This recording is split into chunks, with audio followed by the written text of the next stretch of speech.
Aragorn. How strong is Aragorn? One of the most charismatic, noble, but also most humble of characters in Middle-earth, a wanderer of many names and an example to men, elves and even hobbits alike. But exactly how powerful is he? Hello, and welcome back to another video from Secrets of the Rings. Today we analyze the attributes and skill sets that make Aragorn one of the most important figures in Middle-earth's history, and we'll try to understand just how powerful he is. Aragorn is a direct descendant from the line of Elendil, which means he has Númenórean blood in his veins. This gives him twice, if not more, the usual life expectancy of men. The blood of kings would also vest him in nobility traits, such as a more diplomatic temper, culture, and strength of the previous feats that his line possesses. Such was the power of the kings of Númenor. Despite his strong lineage, Aragorn would doubt himself, and proved time again and again of his strength, not only physical, but spiritual, to endure the forces who tried to corrupt him, from rising to power too early, and eventually risking everything to even the direct temptation of the One Ring itself.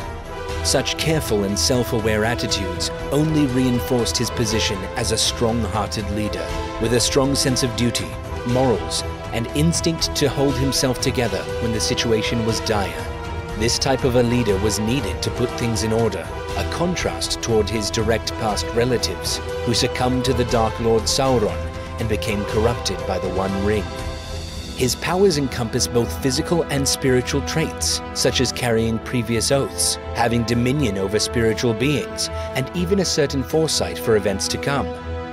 Aragorn was also a formidable warrior who received training from elves at a very young age, and later from his kin with the Dunedain.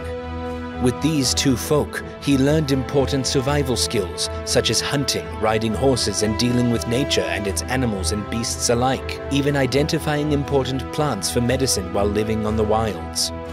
An excellent tracker, Aragorn would be able to retell past events just by examining a battlefield and sensing things like the smells and smashed leaves. His senses would sometimes rival or even surpass elves who were not trained in the same manner. Such skills were important during his pursuit to save the hobbits from a dire fate when their capture occurred by the Uruk-hai of Saruman after the breaking of the fellowship created to destroy the One Ring. Aragorn also possesses more strength and stamina than his appearance would demonstrate, being able to withstand the harshest conditions and terrains while remaining on constant alert for his objective.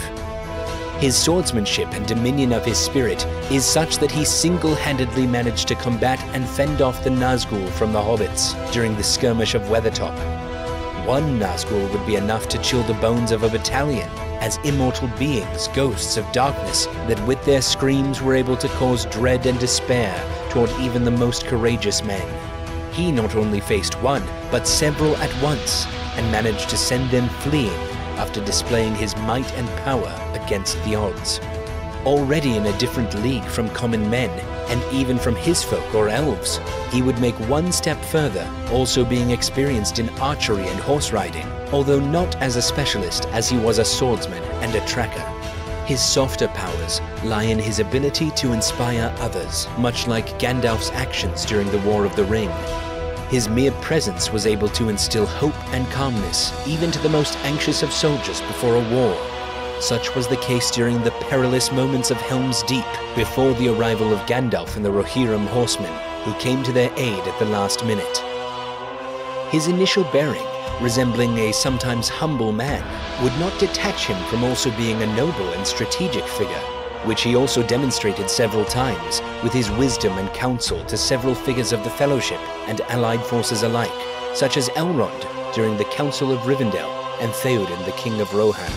His spirit was resilient to even withstand a direct confrontation with Sauron during his confrontation through the Orthanc Stone at Minas Tirith. Such was the strength of his character that one of the hardest choices was given to him, and when faced with possible defeat if the Free Folk did not receive reinforcements soon enough in the Battle of Pelennor Fields. For all of that, he held his own and instilled hope in the heart of Legolas and Gimli to cross the paths of the dead and enter the dim hold, where the undead laid restless and preying on the few who dare visit. After a direct confrontation with the undead king, he not only inspired the undead to honor their oaths to his ancestor, but also commanded them, leading the assault to the corsairs of Umbar, who were meant to dock at Pelargir and join forces at the siege of Minas Tirith. Aragorn not only won every battle he fought, but also organized a heroic feat that would be sung for generations when he decided to lead one last strike against Sauron, attracting his gaze to the Black Gate, creating a diversion that enabled Frodo and Sam to cross Gorgoroth unscathed. His reign would be known as one of peace, hope, and as one of the last true resemblances of the great days of old, when Númenórean kings would rule men toward prosperous times.